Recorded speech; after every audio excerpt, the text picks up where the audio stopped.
Hello, you're watching Hornbill TV special bulletin on the Lok Sabha elections 2024.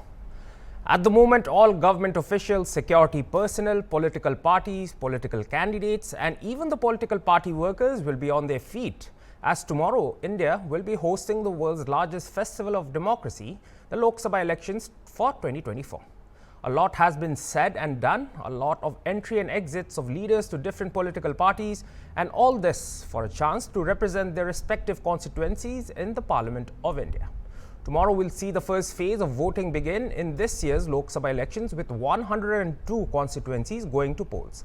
And amongst the 102 seats, Nagaland too will be voting for the lone seat to send their representatives to the Lok Sabha.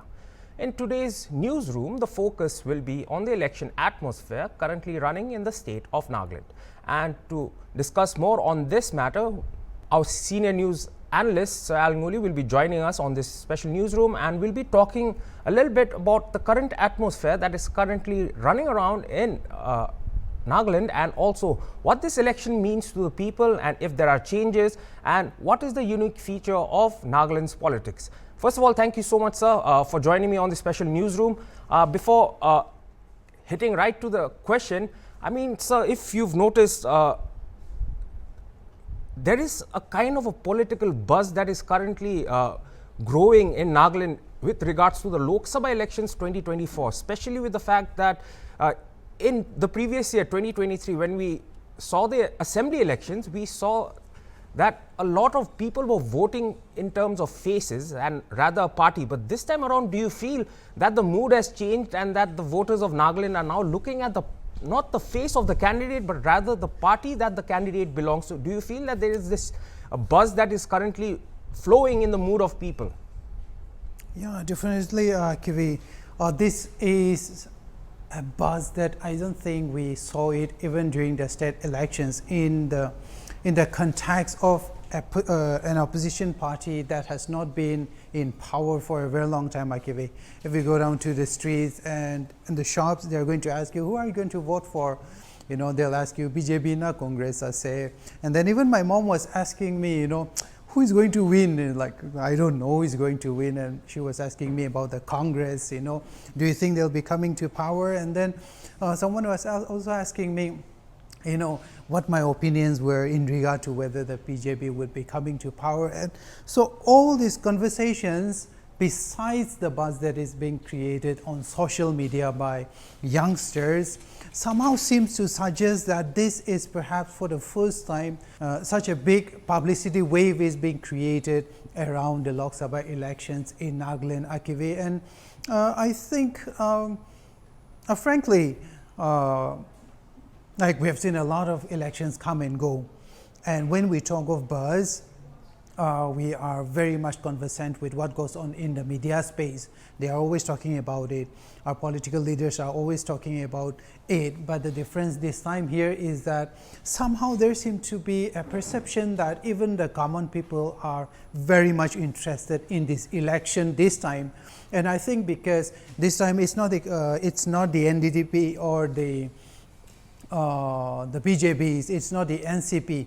It's a contest between probably, I think, the single most toxic political rivals in Indian political history, that is the BJP and the Congress itself in that sense. Although the NDDP candidate, the UDA candidate is being touted as a consensus candidate of the alliance, not a particular party. Here, people are viewing it as a contest between the BJP and the Congress. And what's better than that is it is going to drum up a lot of drama in this case, because here for Nagaland, the Congress party is like practically fighting for its survival. Yes, but there is also another so-called wave, at least that's what the social media is calling, in regard to what is being perceived as what might be the possible resurrection of the Congress party in Nagaland this time. So there's a lot of drama and we are all excited for the election. All right, sir. Now another thing, if someone has been going through the newspapers or the Nagaland newspapers daily, I mean, like, another peculiar and quite extraordinary fact is that a lot of mudslinging has been noticed in the front pages of our newspapers currently that are supplying here in Nagaland, where you've got one party alleging something, then there are counter allegations, and basically it was filled with that during this whole month of period where both the parties were campaigning. Well, another, talking about the long lost opposition party Congress, I mean, looking at the political party, I think the Congress has been one political party that has actually governed Nagaland for quite a number of times, and we've seen their demolition in assembly politics. But this time round again, the Congress is looks like they're going to be resurging from their long lost glory, and that today, even in Nagaland, the Congress party is actually a major point of talking among circles, among various friends, or basically something like that. So when Congress was in power, could you share a bit as to what the history was in Nagaland when the Congress actually ruled the state and when there were no other political parties actually present in Nagaland? Yeah, it's quite weird for early millennials like me. We have been in the 90s and we have seen how state assembly and Lok Sabha elections have gone during those time. And it's weird in the sense that most youngsters today, they are not very conversant with the Naga constitutional political history. So most of them think that, oh, okay, Congress, they have not been in power. So perhaps it is this time that the people are deciding that we have had too much of BJP and the NDPP. We have had too much of a single person running the government for too long. So I think we should give the Congress a chance in that sense, not knowing that the government, the Congress party has been ruling Nagaland for more than 5 terms. Way back in 1977, there was John Bosco Jasuki, who was the last during that era, the last non-Congress chief minister. After that came S.C. Jamir in 1982, Akivi. And it was such a humble beginning for the Congress party in Nagaland, Akivi. S.C. Jamir became the for the first time chief minister of Nagaland in 1982 with 21 MLAs. 21 MLAs. And then came Hokishe Sema. And the number turned to 25. And slowly it increased to, in 1989, it increased to 35 out of 60. And I think most people consider the year 1998 as the peak of the Congress party's popularity in Nagaland, Akivi. It was when S.C. Jamir, and that would be his last term as chief minister. The Congress party in Nagaland had 53 MLAs out of 60 seats in Nagaland, Akivi. And right after that, everything went downhill. By 2003, the Congress party had only about 21, from 53 to 21. And by 2013, they had only about 8 MLAs in the 60-seat assembly, Akivi. So it has been a very, very long fall for the Congress party in Nagaland. And I think the last MLA that the Congress party had in Nagaland was in 2013 when C. Apok Jamir was the president of the Nagaland Congress Party unit, Akivi. So since 2013, we have never had a Congress MLA. But this time we have been administrated by the NDPP BJP for a long time. It's like 3 terms. We have been seeing the same faces. We have been seeing the same governance. So somehow, according to what people feel, is that somehow it's not that the government we have is bad. It's not that also they have been performing exceptionally well, Akivi.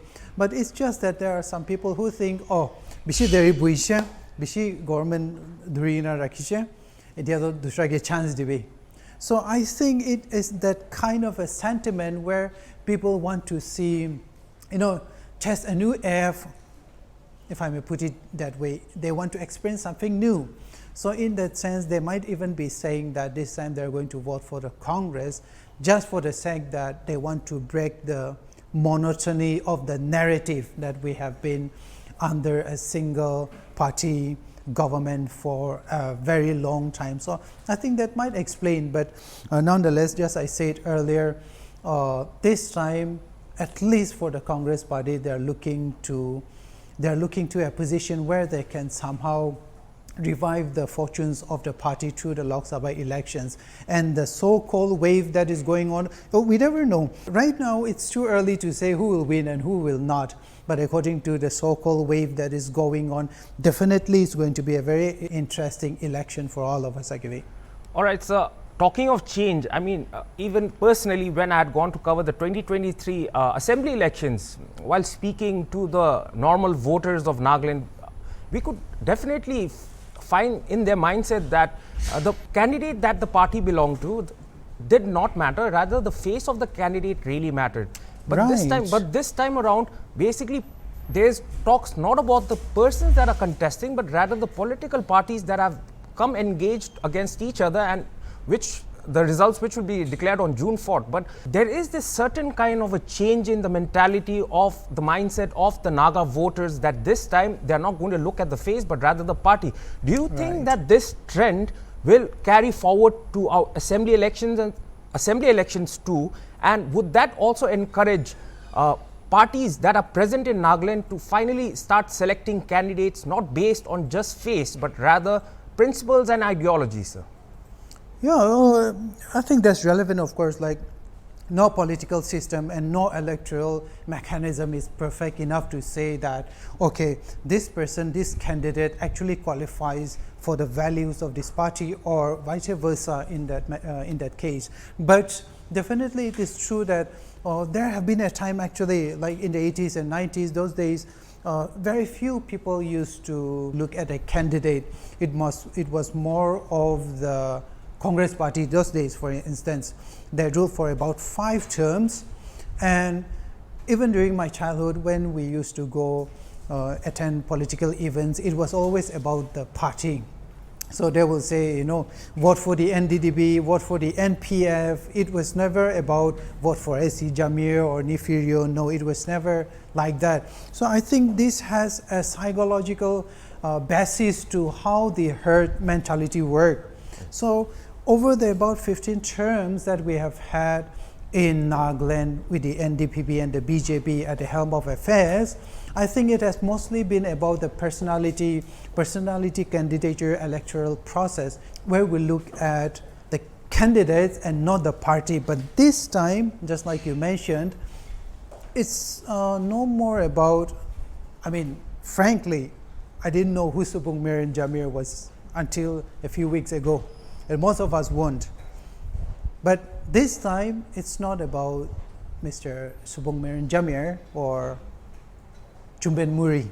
Yes. I've talked to a lot of people. Even my mom is interested in politics and asking me who will win, but they don't even mention the names. And that seems to be the psychological basis to why people are expecting these elections to be very, very interesting. How it could turn both ways, with either ways throwing up some kind of a development that will change the entire character of the next assemblies to come. So it's no more about the personality. They're not asking about Chumben Muri, they're not asking about Subung Mirin Jamir. They're asking about the party. And if you go to social media, it's like Congress, or BJP, or NDPP. Nobody's talking about the capability or the qualifications or what the candidates could do, or about the candidates themselves. So it is very interesting, and I would like to see the results, and I think we can have a discussions on that later on in this regard. So another unique feature in this time's election, Lok Sabha 2024, we will see that the Eastern Brothers of Nagaland, the ENPO, and their respective 6 districts will not be participating.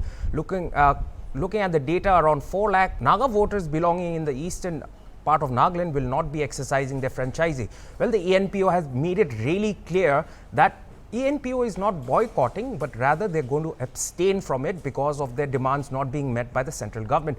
Now, in this regard, so we have seen over the coverage of this election campaign, we have seen leaders that have made claims stating that their participation or non-participation will not hamper the results that is going to come out on June 4th. But do you really believe that with half of Nagaland, or rather 4 lakh people of Nagaland not exercising their franchisee, do you think that the results would have been the same had the ENPO participated in this election? And also, we have there was a notification that just came out where the ENPO have asked the 20 ENLU members to be indoors during the time of voting, and especially with the curfew that is going to be applied at 6 p.m. today evening. So do you feel that this abstention from this present 2024 election will actually impact the voting pattern of this elections for Nagaland?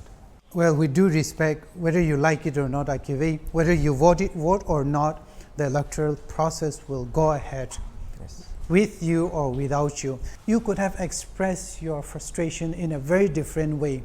So that is what I believe most observers are feeling, that what is going on in the ENPO jurisdictions, what is going on in the eastern areas, that is exactly what they should not have done in the first place, because just like Minister Jacob Zimomi had said earlier, if there is going to be anything, any kind of a solution, it will only be through representatives, which means these representatives are going to represent your voice at the government. No, there are processes, there are constitutional procedures and processes involved. We cannot just say don't vote or let's not vote and pressurize the government. No, there are systematic procedures involved in statecraft, in constitutional work, in constitutional procedures in regard to state relations, in regard to administration. So if you don't vote, then I think definitely it's going to impact the larger electoral, let's say the electoral percentage of, let's say, the NDPP and the BJP share and the Congress share in the eastern areas in the mainland. But it still would not take away the fact that one way or the other, someone is going to be elected. So no matter what we do, the electoral constitutional procedures, the constitutional work of the nation will continue. So I think what they did this time was, I think, not really the right way to do it. Of course, it's getting them a lot of media space, giving them a lot of attention, and somehow it has brought their cause to the national center stage. But still, it doesn't work in that sense when it comes to, let's say, trying to force some kind of a solution to an issue that demands constitutional inputs by the governments, by the government machineries, both at the center and the state. So I don't think it will have any impact. Like I said, people are still going to vote. Just because people in some areas are not voting, it doesn't mean others are. So in one way or the other, someone is still going to get elected, whether you like it or not. So I think that's the perception with most of the people who will be voting. All right, sir. And finally, sir, I think this would be my concluding question due to time restraint. But, sir, are you also of the notion that in general politics and politics in Nagaland, are you also of the notion that the religion card is being used quite frequently in state or national elections?